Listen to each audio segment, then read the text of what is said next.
নমস্কার, আমি হলাম অ্যাস্ট্রোলজার রুমি পাঠিকা। আজকে আপনাদের সঙ্গে আলোচনা করব যে 2025-এর মে মাসটা আপনাদের জন্য কেমন যাবে, কন্যা রাশির জাতক জাতিকাদের কেমন যাবে একটু ছোট্ট করে জেনে নিন। এই মে মাসটা যারা কন্যা রাশির জাতক বা জাতিকা আসছেন তাদের জন্য মোটামুটিভাবে শুভ।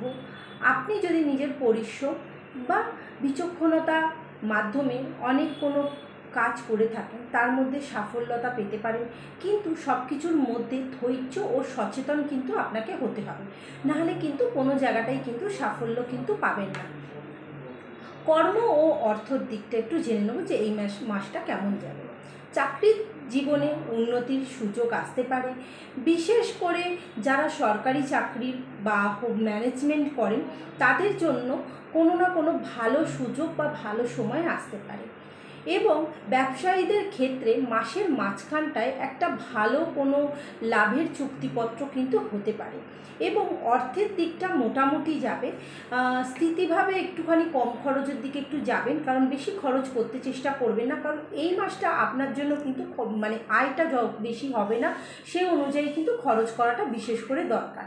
যারা শিক্ষক বা প্রতিযোগিতার সঙ্গে যুক্ত আছে তাদের জন্য বলবো, ছাত্রছাত্রীদের সময়টা একটুখানি ভালো একটু মন্দ নিয়ে যাবে, এই সময়টা মনটা একটু চঞ্চল হয়ে যাবে। এবং যারা কোনো বিদেশে পড়াশোনার জন্য যেতে চাইছেন অথচ যেতে পারছেন না, দেখবেন তা আপনার জন্য কোনো একটা ভালো সুযোগ আসতে পারে। এবং যারা ভালোভাবে পরীক্ষা দিয়েছেন বা রেজাল্টের অপেক্ষা করছেন তাদের জন্য কিন্তু শুভ ফল আসতে পারে, কিন্তু যতটা আপনি পড়াশোনা করেছেন সেই অনুযায়ী কিন্তু সব কিছুর আপনি রেজাল্ট পাবেন। এবার আসবো যে সম্পর্ক ও দাম্পত্য নিয়ে।